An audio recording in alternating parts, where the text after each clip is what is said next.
go.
farming, hiking, playing with my pets, and doing exploring nature with my kids. I truly believe if we have a balanced life, we will be a better healthcare professionals.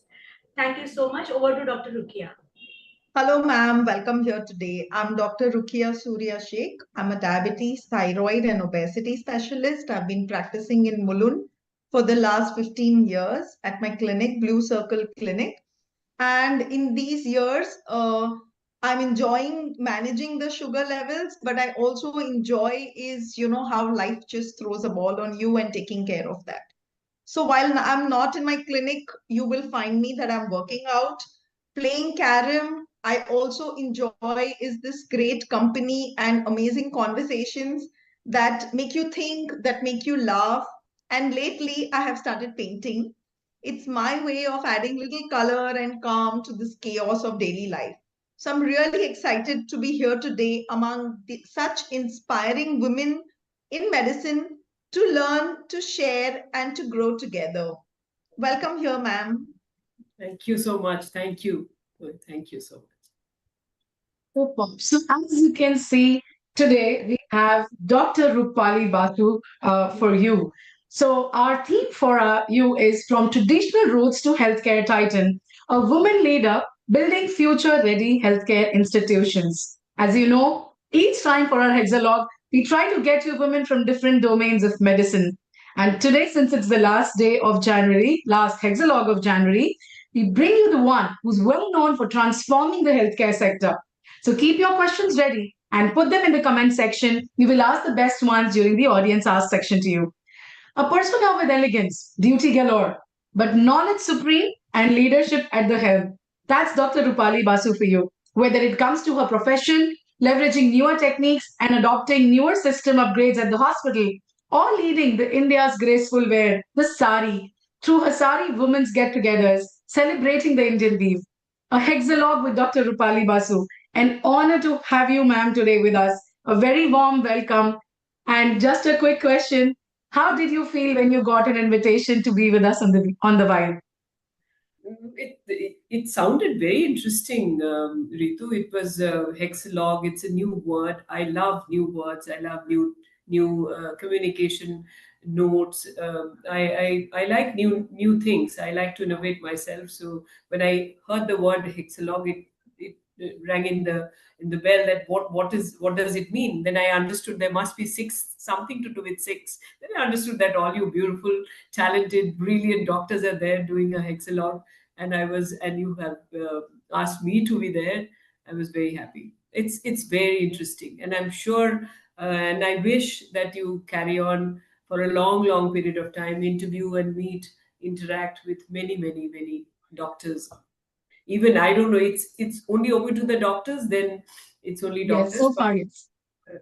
But you can actually interacting with people gives you so much more Yes. energy, vibe, knowledge, everything put together. You feel recharged Absolutely. and refreshed. So it's very interesting. Wonderful. And trust me, ma'am, I think whenever I see you, I think you are a doyen at communications. I see you meeting celebrities. I see you meeting a lot of people. So, of course, I also adore you for that because, yes, a lot of times conversations build a lot of knowledge as well. A lot of knowledge transfer happens through these communications. That is what this platform is also all about. So, maybe, ma'am, allow me to introduce you for a bit. For the audience, Dr. Rupali Basu is indisputably the most prominent face in the Eastern India's healthcare sector and so far going global now. As managing director and CEO, she's at the helm of affairs at the over 75-year-old Woodlands Multi-Speciality Hospital, which is a part of the RPSG group.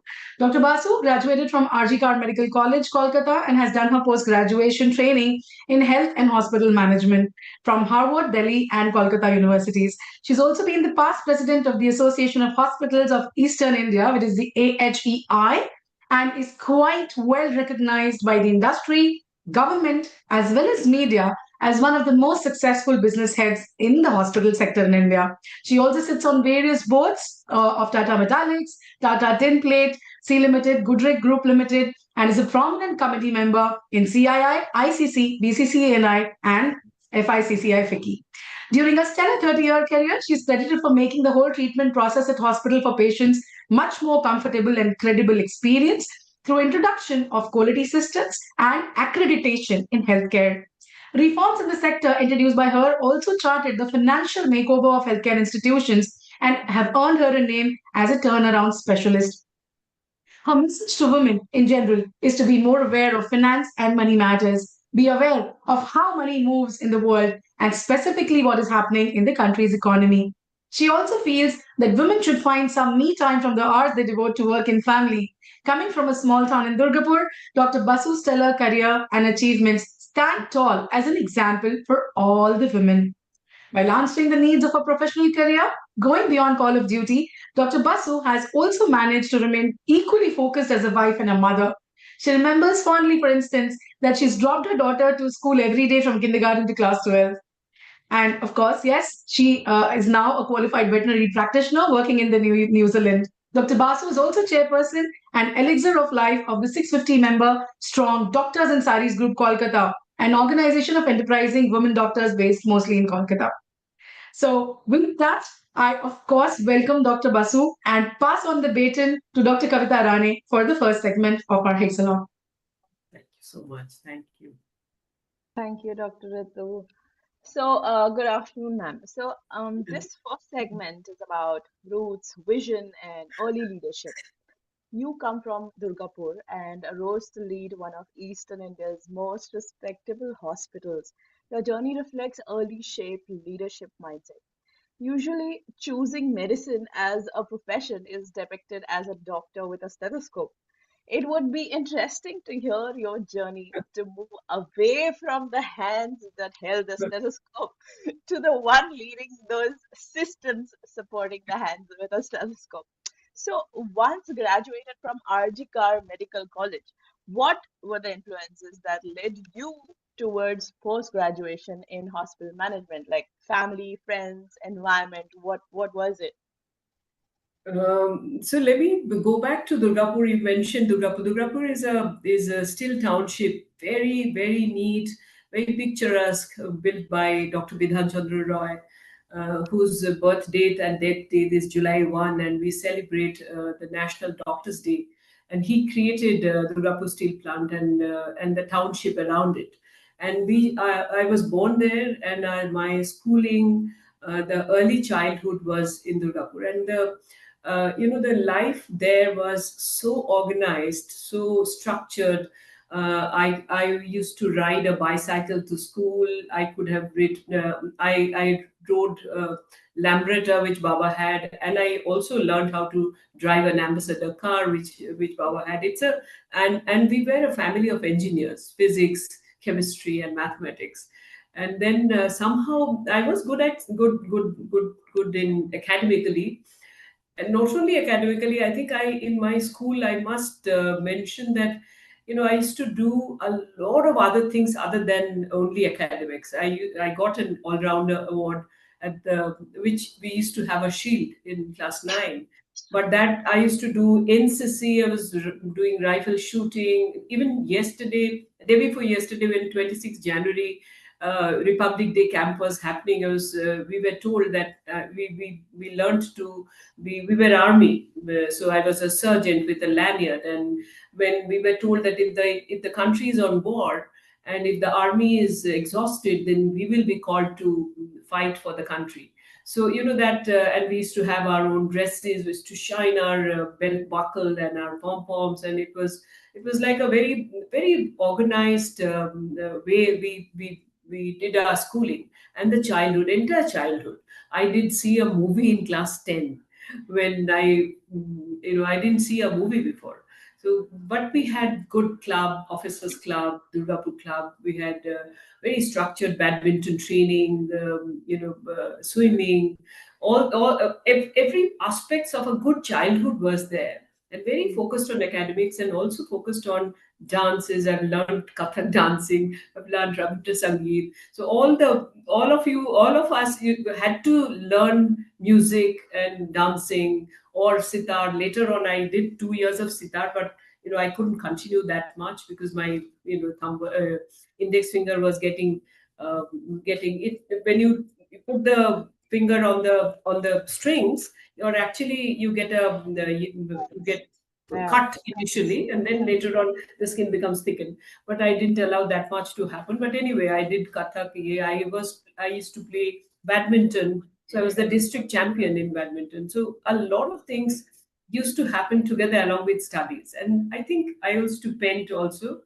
And somehow I think that overall, that looking through life in every aspect, not only academics, which normally all of us do, that we are focusing only on academics, but we had a very, very different kind of childhood.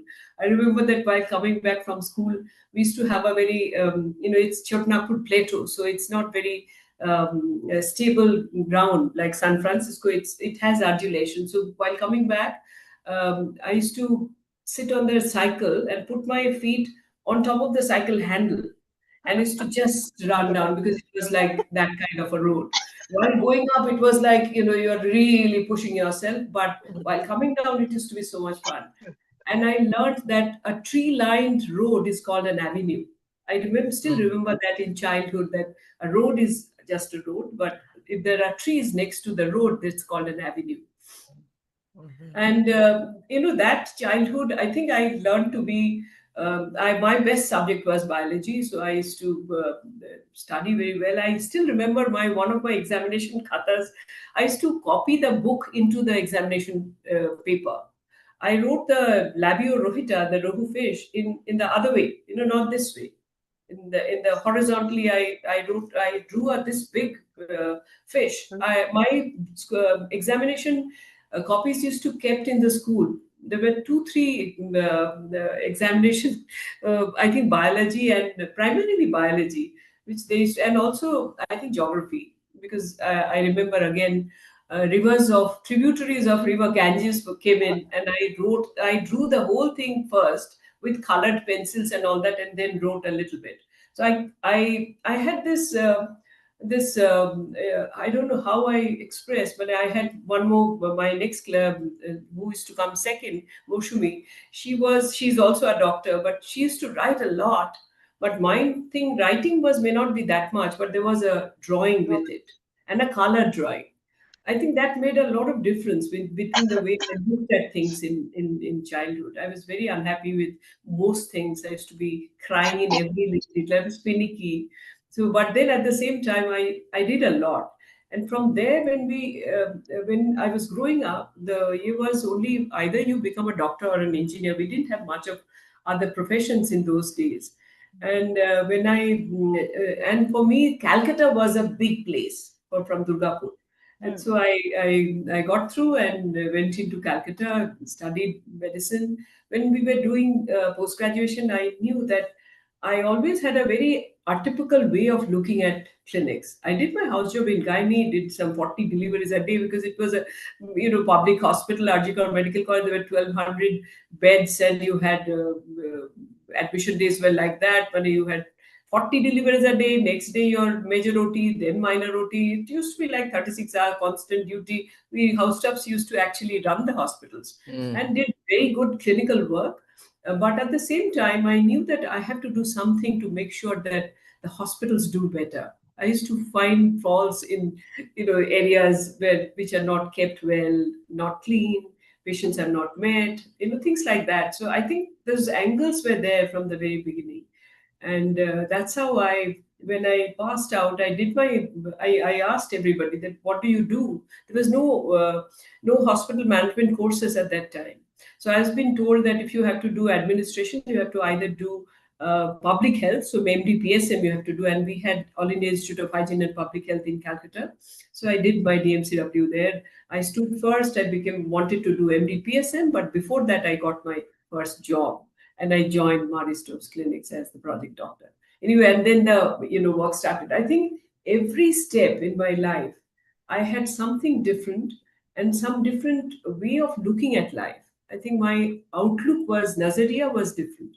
So that probably gave me back different outputs. So and whatever came to me, I kind of tried to do it the best possible way. Yeah. It's a lot of effort, lot of effect has come in from those school days to my engineering parents, to the structured way of Durgapur was, and the ambition to be in Kolkata and be a doctor. I think all put together, I was all destined to be a hospital administrator. That's what I think. That's amazing, ma'am. What you're saying is your environment and experiences have molded you to think creatively. So you're very observant, is what I get from what you just told me. Your small experiences, where going from the top to the bottom of the road, where the wind is blowing in your hair. So you're Absolutely. more of a visual, kinesthetic kind of person. That's amazing. So, moving on to the next question, how did your training in health and hospital management, including exposure to global institutes like Harvard, change the way you looked at Indian healthcare systems? So, the moment the career wise, I think I first few years, 4.5 years, I was in the NGO sector. I was with Marie Stopes Clinics, which was doing reproductive health clinics. So I used to do, MTPs and sterilizations, and also did the knowledge attitude practice services, the patient education in the villages. And it used to be a mobile van which used to take to the villages to do the those clinics there and come back. And at those days I was but the you know the I used to tell myself that I do the best MTPs in the country, because the way we used to do a medical termination of pregnancy with the way we did it in the college was very different.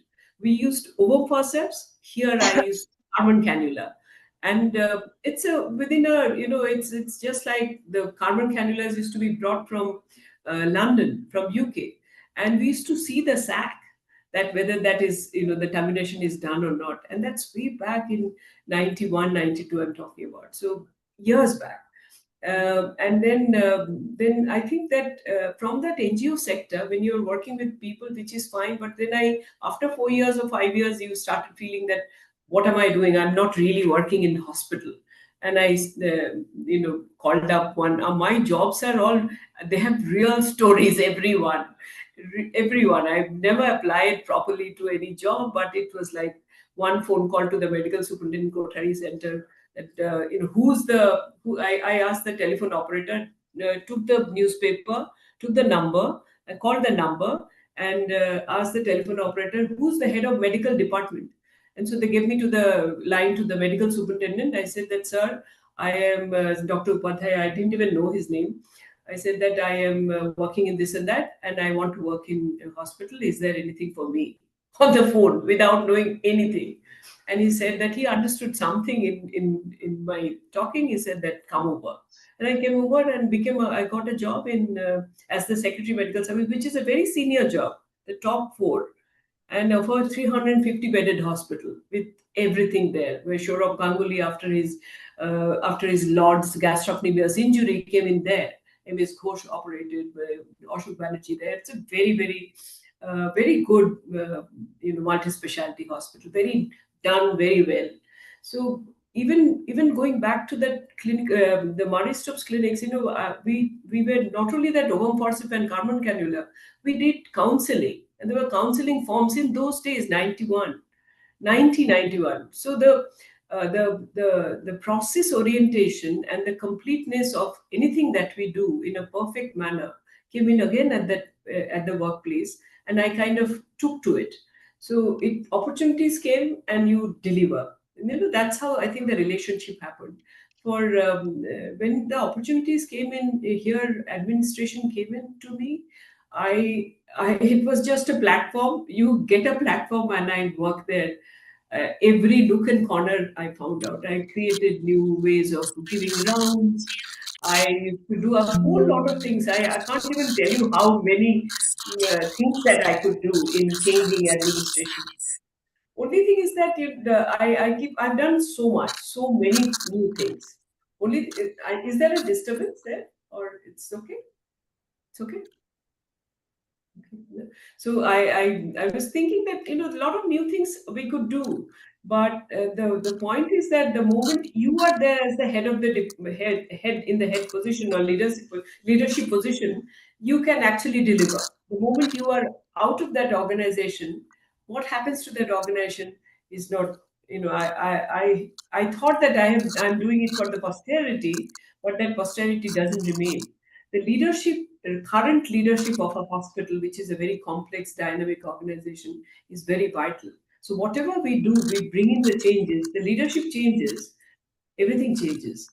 So that's, I don't know how that challenge will be closed at what point, but I've seen that only too often, that leadership changes, thing changes. So I think the answer to that would be by creating processes, which is what we have been able to do. Again, I have a role to play in 2004 when we learned the quality systems. That every activity in a hospital, there has to be an SOP, there has to be standard guidelines, there has to be, written down procedures. And I think that's how our hospitals today are becoming more and more stabler. Because the challenge is always, when you are there, you are doing, the hospital is the best hospital, whatever the best that you can do. But what about everybody else? What about all the hospitals? What about every Indian? Are they getting the same quality care which I would like to give? They're not. So the only answer is that we go by process, process, process. That is how US has done. Now that is how UK has done. Process-oriented, hospitals is what, uh, last. I think from 2004 onwards, I'm talking. We are keeping talking. I think we are doing also, but we have not been able to do it for everybody. I don't think every hospital is got that, uh, got that processes set up so well that everybody gets standardized care, which is what they should. Every Indian should get standardized care. That is so Yeah. true. Sorry, 1 second. Can you hear me, ma'am? Yeah, I can. Yeah. So my next question is, when you first sorry, can you hear me still? Yeah, I can hear you. When you first took charge of Woodlands, what was the one non-negotiable principle you decided would guide every decision? Integrity and nothing else. Amazing. I have ran private hospitals. Never in my life have given a doctor a target. Never in my life I have asked anybody to do 2 tests, which we keep hearing. Never have asked any doctor ever to, do anything wrong, non-indicated, things where, keep patients longer in the hospital. Never.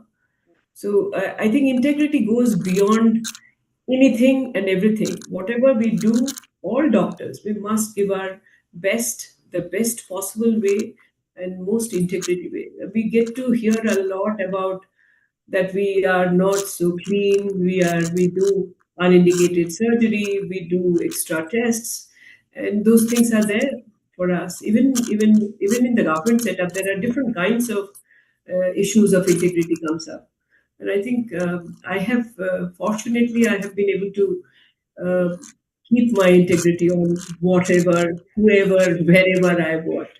So that was the worst thing, and that was the last thing. Okay. That will be always the first thing and last thing. Thank you so much, ma'am. Moving on to the next segment, that would be with Dr. Lotika. Yeah. So, Dr. Basu, it's really very nice to have you with us. I will speak in the next, I will ask you some questions in the second segment, which is about transforming healthcare institutions. We all know that healthcare institutions have transformed a lot, especially in the last 3 to 4 decades. You have been instrumental in transforming the patient care delivery within the hospital sector.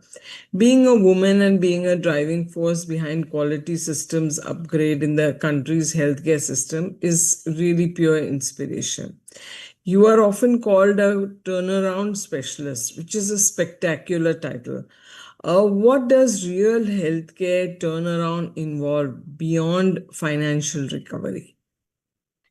So I keep saying that, turnaround specialist. Of course, when I have mostly worked in private sector, and when somebody's investment is there, the money has to come back. So there has to be many a times the organizations are not doing not doing financially well, and I'm not talking about chasing a certain target, but keeping a profit and loss balance well, and you are making surplus so that you're putting in your capex, your expansion, because that's what is necessary.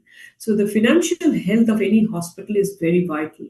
Mhm. That is definitely comes first, but that comes in only when you do the care and your clinical excellence better. If you can't treat well, if you can't give care to the patients who are coming to you, who needs the care, if you don't give them the right kind of care, then the money doesn't come. So the first thing is always the brand hospital is to do with the quality of care that we give. And throughout my life, I have worked on that: give good quality care, be it whoever, housekeeping department, F&B department, doctors, the quality, the nursing, everybody, or the supply chain management or the marketing. Everything has to work with the highest quality, and we must give good quality care. We must be true. Wherever we are not been able to do, we must be able to say it also. So if you keep doing good quality care, then the money will Yes. follow, and you communicate well. That's what I think. You communicate because the brand is all about communication. What Yes. message you're, That's true. Communication is the key in all these things. Now, introducing quality system and accreditations, of course, has been a game changer. What resistance did you face and how did you win people over? so the resistance will be there when people don't know they're going on. People don't like changes. We human beings, we don't like much changes. We are not seeking for changes. So anything that new that you are bringing in, Yeah. people, especially the doctors, all of us, Yes. we are the Yes. one first say that no, this will not help me. That will take more time. What is this new technology? I don't want this new instrument. And because everything is it takes time, and you have to put in that extra learning time, and our time is so short. I understand that bit. We are doing so many things together. We have to handle family, we have to do our work, and we cannot really cut off from patients or hospitals. We are True. 24/7, 365 days working. So the time pressure on us is, I think, is very high. So, so people are, especially doctors and also the others, they don't want to really change, and we don't want to give extra time. And anything to do with quality systems, you have to give that little time. You have to study. You have to, when you are doing a SBAR technique and giving an handover, you have to read those, and that takes a little time rather than saying that ye le lo. You just kind of one shift comes, another shift comes. If there's a handover, then the staff has to stay back. They have to Yes. get over to the next shift, and it takes that much That's right. time. And That's nobody right. wants to do all that. So people are Yeah.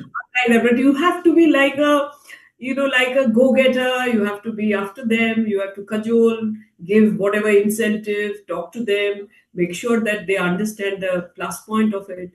Everybody has to be understanding that whole game changer theory. But it is a game changer. Quality systems, Yes. they are Oh game yes, changers. it is a big game If changer they because understand, they will. earlier hospitals were just doctor driven, and now it has become like a healthcare with a whole ecosystem, and everybody plays their role in that. So that was a very interesting talk with you.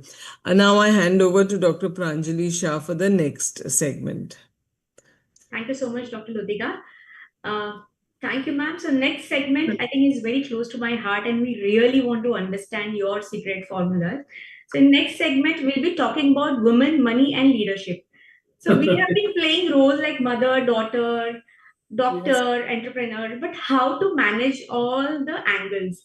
So ma'am, we know that you are a mother to a very well educated and accomplished daughter, but I'm sure you might be struggling to manage your duties at the hospital and the daughter. So, what is the secret formula that you manage? And we want to have practical experiences from this. Pranjali, we are very good. You just don't need my formula. I think we manage so much with ourselves. We do everything together. I can only cite you that I have a husband who's a behavioral scientist by profession, and he gives me a feedback every day that how bad I have been. But what's the fun? When I tried to give the best possible I could do, I have not been gone to the. I can't do the cooking and all that. I have I've done probably some 30 interviews and got one final cook who can cook well. So I can do those interviews. I can give her good salary. I can keep her for the cooking because I can't do. And there has to be a morning breakfast and a lunch and a Yes. tiffin and evening snack and a dinner and everything else. So the home is, we have to manage our home, we have to manage family, we have to look after the children, and I don't want to actually give that away. So I have done that, and I have done it.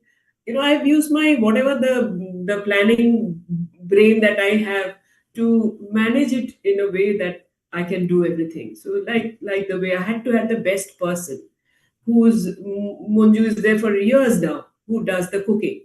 Now I had when my daughter was born, I think I did a huge number of interviews to get the right ayah.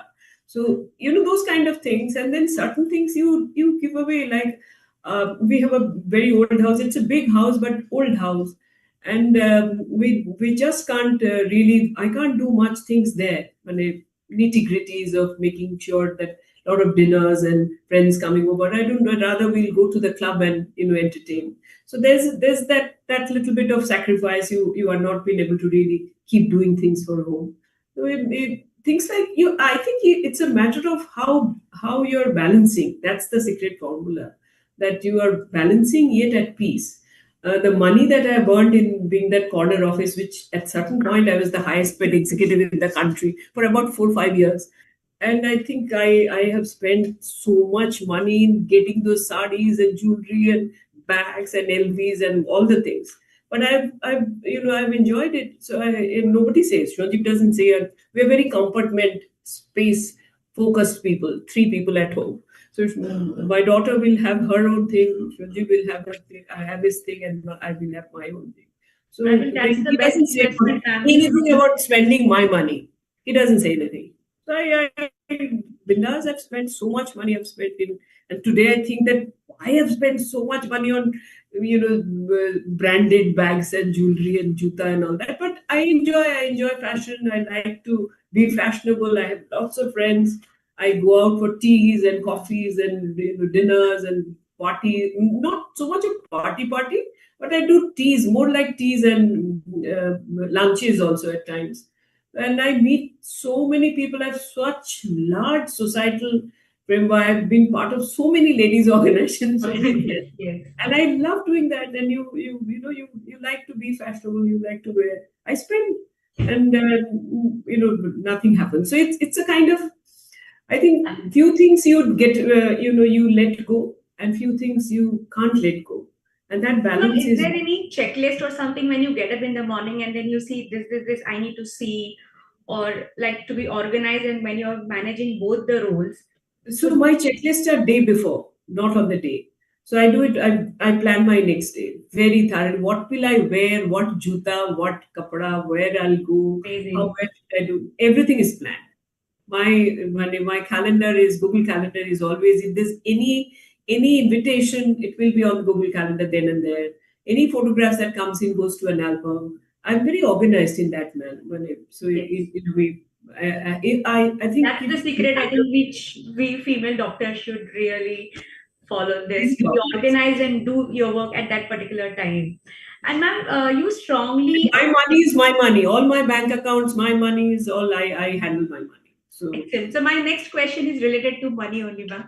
So you strongly advocate financial awareness among women, and why do you feel this is still an under-discussed area, even in the medical professionals? So do you, or would you like to give one financial mantra to all the practicing women physicians that they should start implementing at their early career?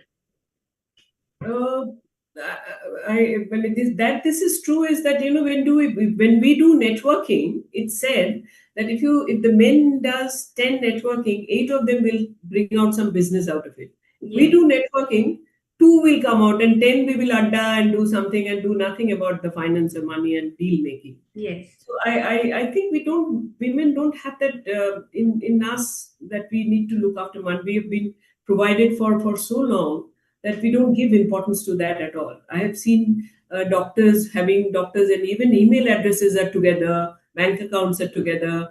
I think from the very beginning, when we have started earning, the independence is very important, that you need to have your own bank accounts. Today's day and age, everything is digital. So start saving from the beginning. About 20% of your earning has to be saved. 20-30% has to be saved. You need to earn, and whatever the spending has to happen within the earning that you do. Jitna chadar hai, utna hi pair phailao.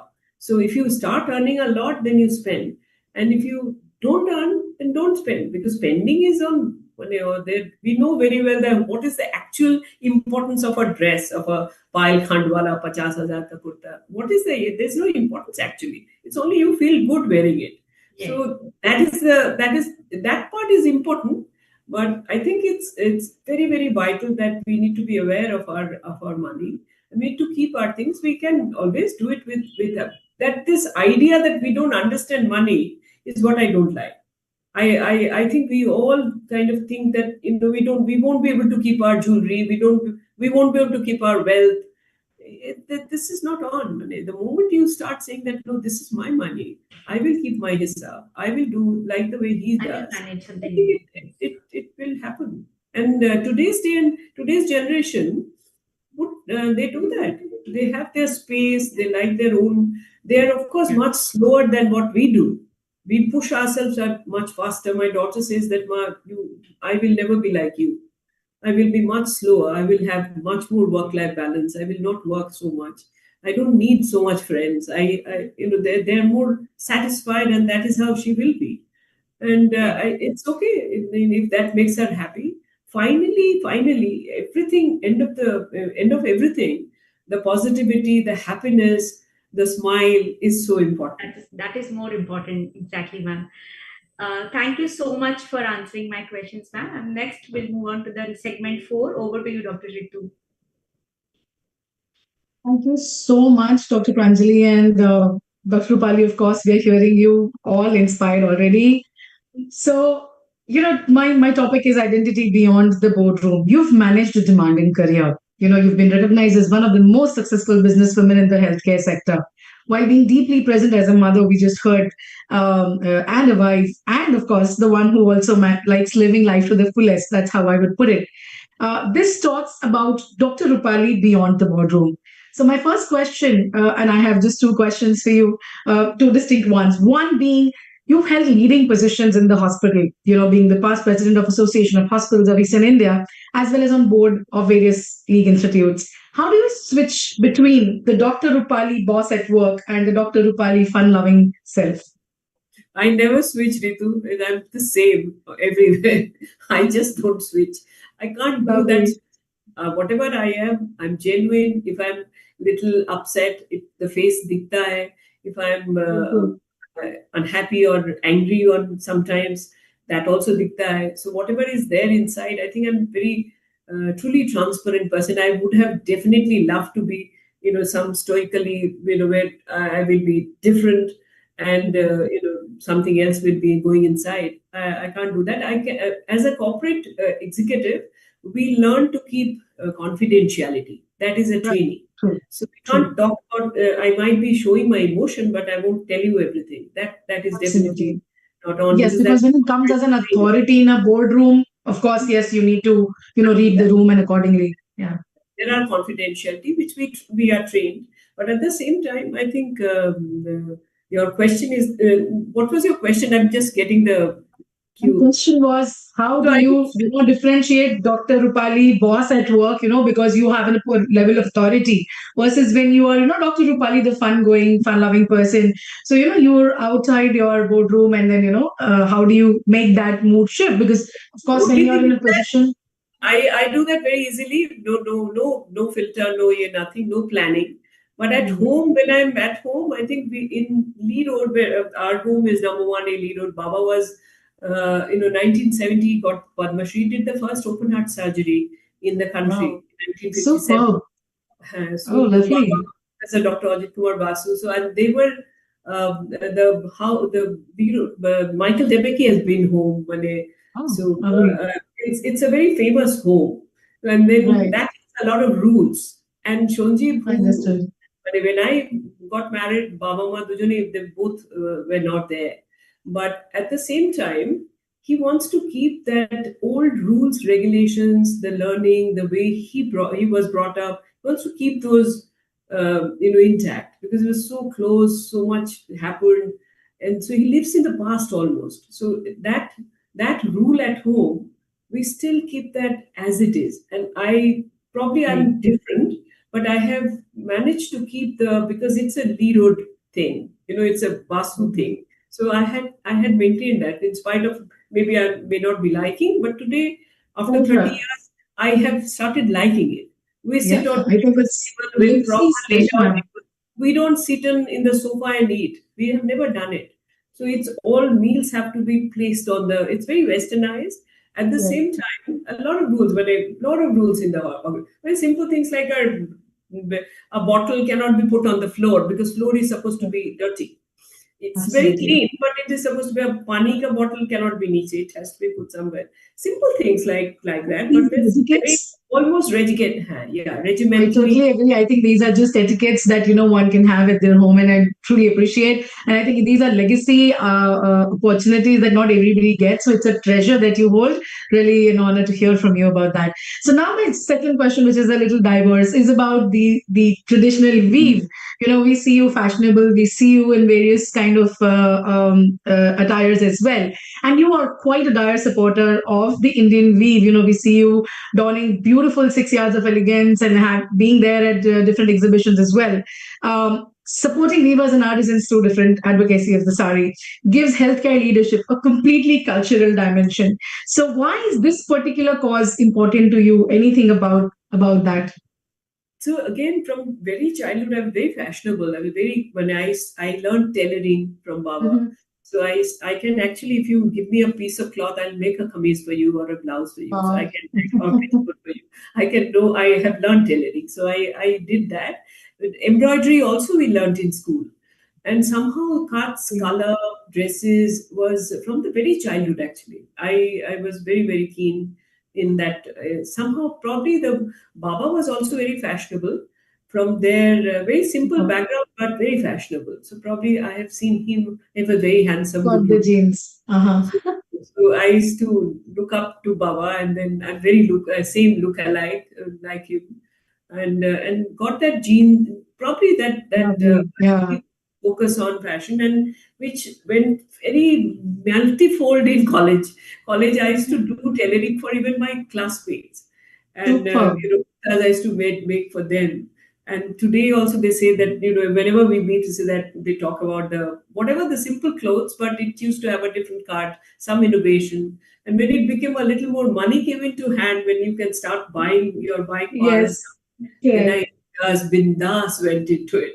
So I had designed saris. I have I've done exhibitions actually. I've designed about 1,000 Wonderful. saris, and we had done 4 exhibitions, but that was a period of time about a year or so. And then I buy a lot of saris. I love I see that. I see that, and ma'am, it's an honor to and know a volcano of talent like you, and we'll really look ahead to meet you someday and look at your wardrobe of wonderful, amazing collections of saris and jewelries as well. So with that, one formula, Ritu, I must share yes, is that I buy yes, 30, 40 saris every year, but I also give away.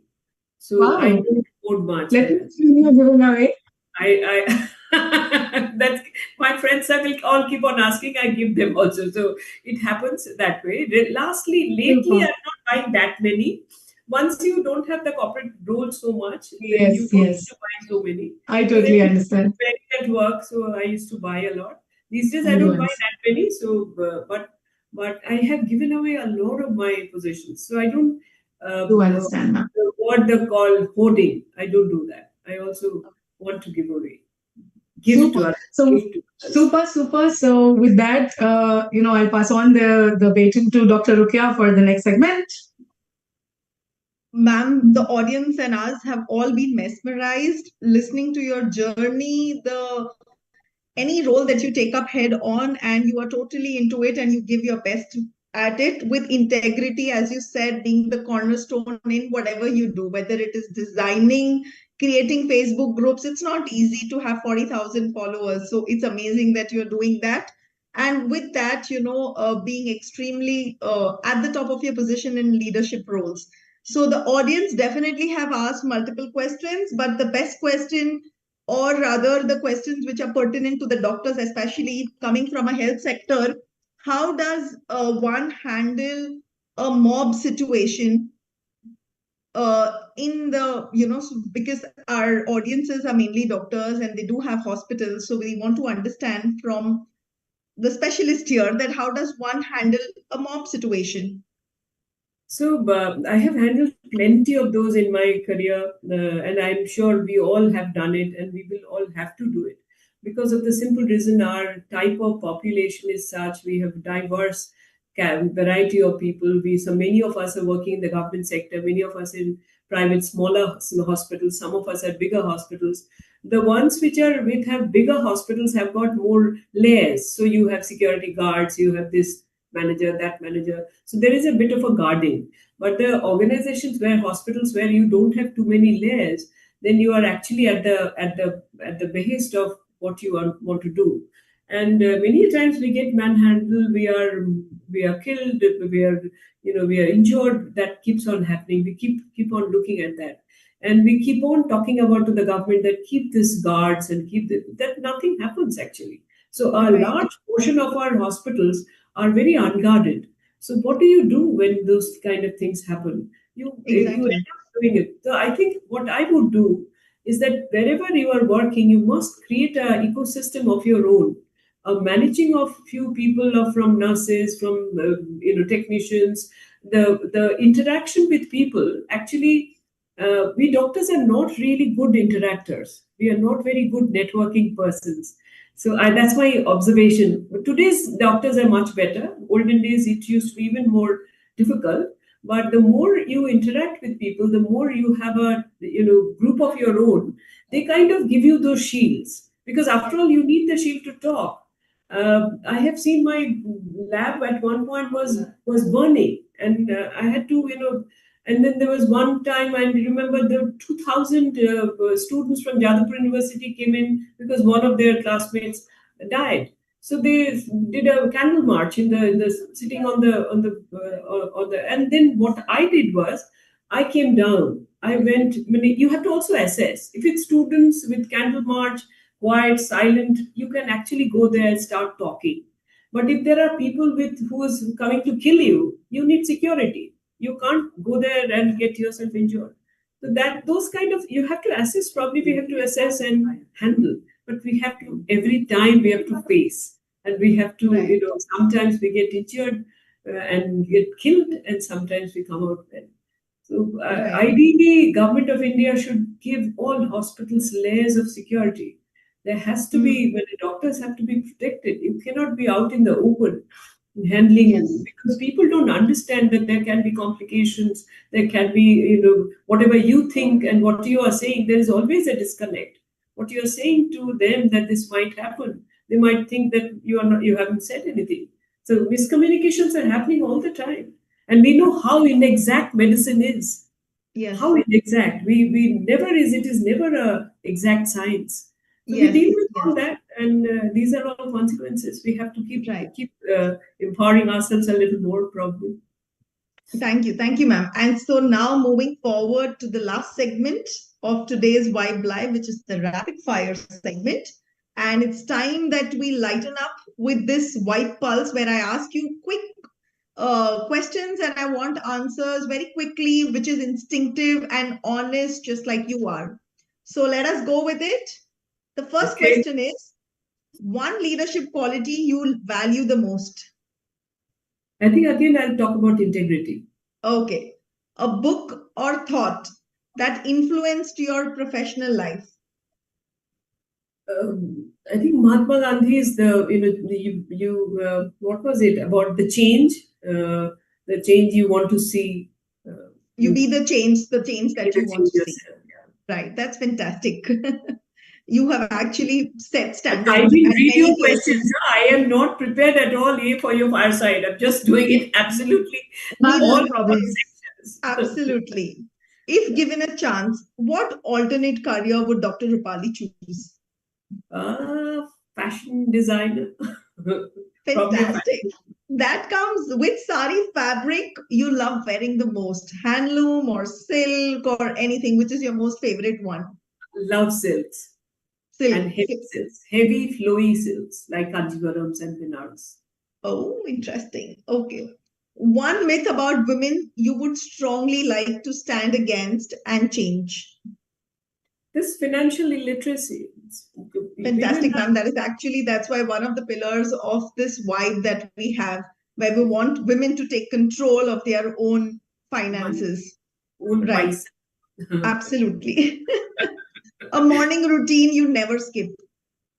I'm washing my face many times. I use natural oil-free face wash, and I do it many times. It's almost like removing the top layer. Okay. Okay, that's something nice to know. And what is your definition of success today in one line? Success is, at the end of the day, you need to be peacefully sleeping. You need to be at peace with your mindset. You need to be good with your health. You need to be able to do whatever you wanted to do personally. Success is very personal, and whatever I wanted to do, if I can do it, if I can sleep well, if I can have a good physique, I think that's Yeah. success. That was absolutely sharp, sincere, and so authentic, just as what Vibe stands for. It has been so amazing to hear from you. It's been such wonderful to hear your thoughts on all aspects that we have, heard. So over to you, Dr. Lotika, for the closing remark. So it really has been a very enriching time for all of us to hear your stories, your journey, and how you moved from a doctor, a medical student to a healthcare professional, and now you are along the way you were also nurturing your hobbies of embroidery and tailoring and wearing nice saris and all that. So it has been really very nice, and there have been a lot of take home things. For me, integrity is something that I really like, that you said that integrity is what comes first, and that what is what always will come first. That's such a powerful thing. Let me ask everybody, what have they learned from here? Dr. Kavita? Hi, thanks, Dr. Latika. So for me, since we have a hospital which is 52 beds, I love the fact that ma'am said SOPs are necessary and processes need to be in place. And trust me, I have been looking into operations of the hospital for the past 6 years, and yes, that is the only thing that helps. The others, they go on strike if there are no processes in place. So it is really important, and thank you so much. Yeah. Dr. Pranjali?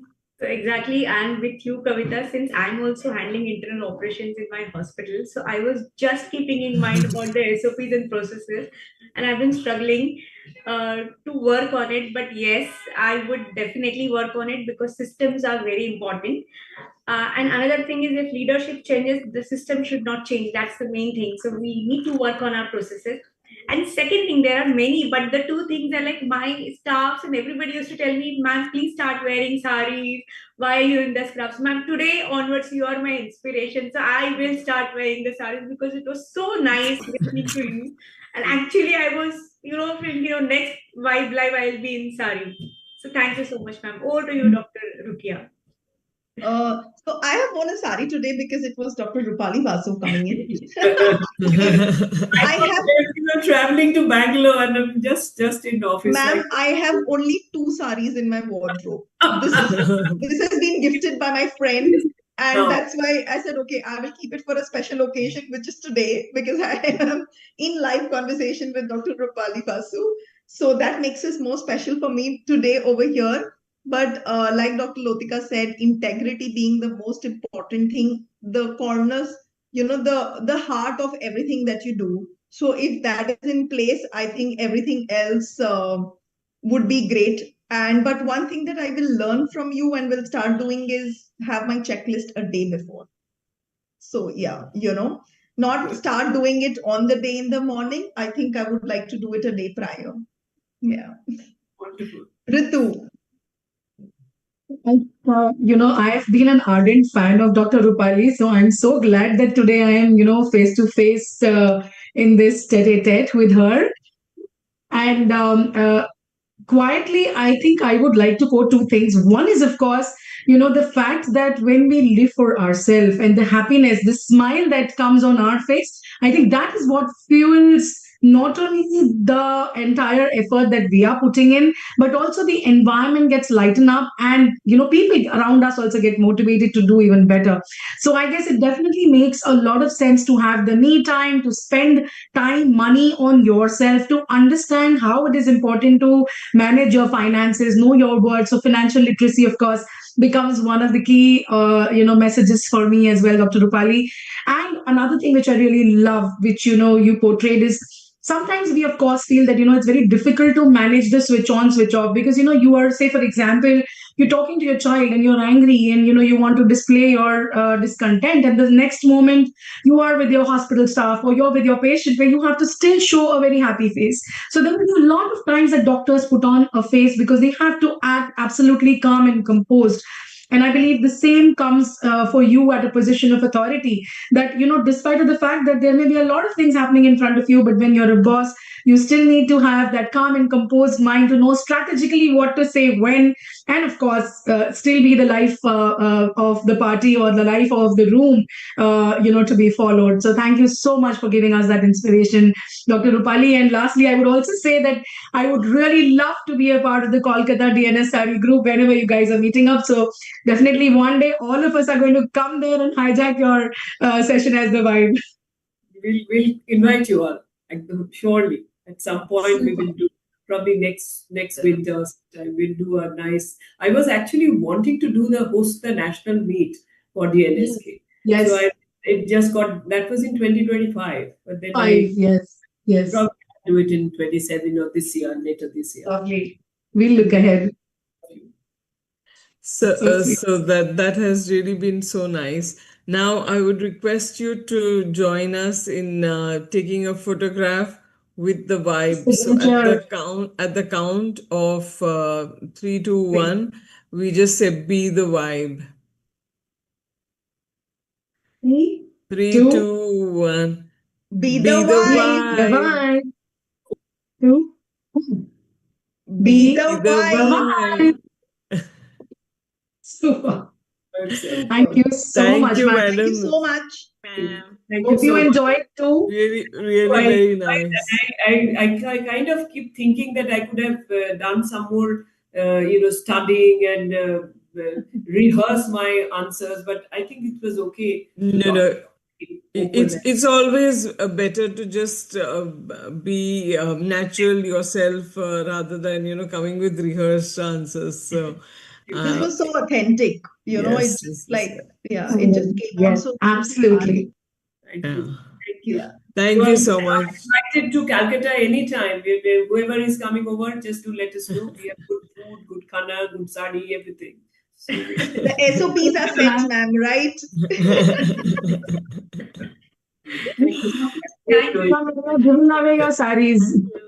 Thank you. Thank you, ma'am. Thank you. Thank you.